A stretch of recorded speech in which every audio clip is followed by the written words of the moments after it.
Lebanese Druze are Druze people with Lebanese citizenship. The Druze faith is a monotheistic and Abrahamic religion, and an ethno-religious esoteric group originating from the Near East who self-identify as Unitarians. The Lebanese Druze people are believed to constitute about 5.2% of the total population of Lebanon and have around 1.5 million members worldwide. The Druze, who refer to themselves as al-Muwadin, or believers in one God, are concentrated in the rural, mountainous areas east and south of Beirut. Lebanon has the world's second largest Druze population, after Syria. Under the Lebanese political division, the Druze community is designated as one of the 5 Lebanese Muslim communities in Lebanon, even though the Druze are no longer considered Muslim. Lebanon's constitution was intended to guarantee political representation for each of the nation's ethno-religious groups. The Maronite Catholic and the Druze founded modern Lebanon in the early 18th century.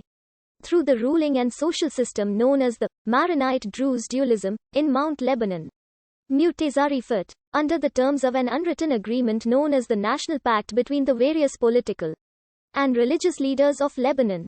The chief of the general staff must be a Druze. The Druze faith does not follow the 5 pillars of Islam, such as fasting during the month of Ramadan and making a pilgrimage to Makkah. The Druze beliefs incorporate elements of Ismailism, Gnosticism, Neoplatonism and other philosophies. The Druze call themselves al-Tawhid, people of Unitarianism or monotheism, or al-Muwahidu. Quote: The Druze follow a lifestyle of isolation where no conversion is allowed, neither out of or into the religion. When Druze live among people of other religions, they try to blend in. In order to protect their religion and their own safety, they can pray as Muslims or as Christians, depending on where they are. This system is apparently changing in modern times, where more security has allowed Druze to be more open about their religious belonging.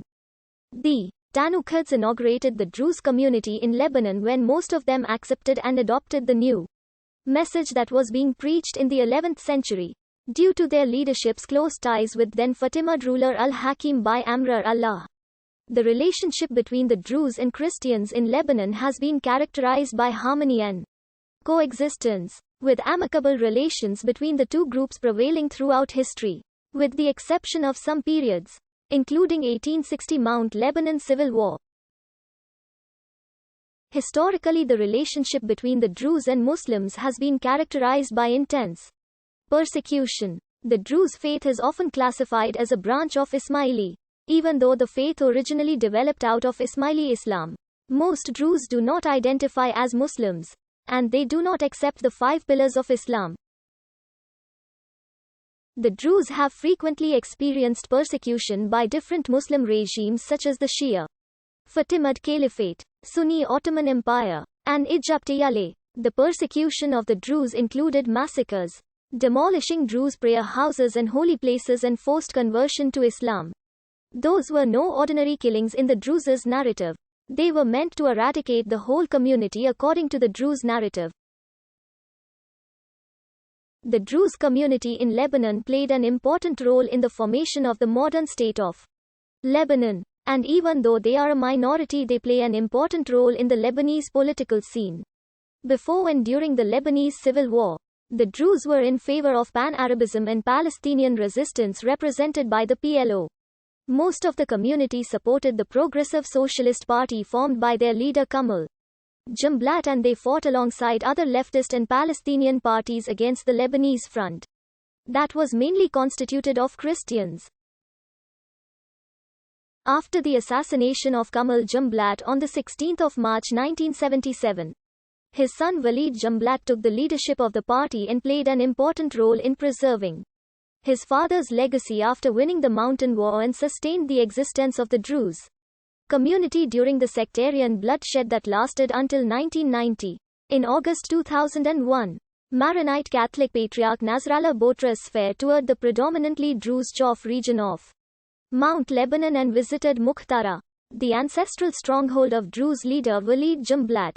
The tumultuous reception that Sfair received not only signified a historic reconciliation between Maronites and Druze, who fought a bloody war in 1983-84, but underscored the fact that the banner of Lebanese sovereignty had broad multi-confessional appeal and was a cornerstone for the Cedar Revolution in 2005. Jumblat's post-2005 position diverged sharply from the tradition of his family. He also accused Damascus of being behind the 1977 assassination of his father, Kamal Jumblat, expressing for the first time what many knew he privately suspected. The BBC described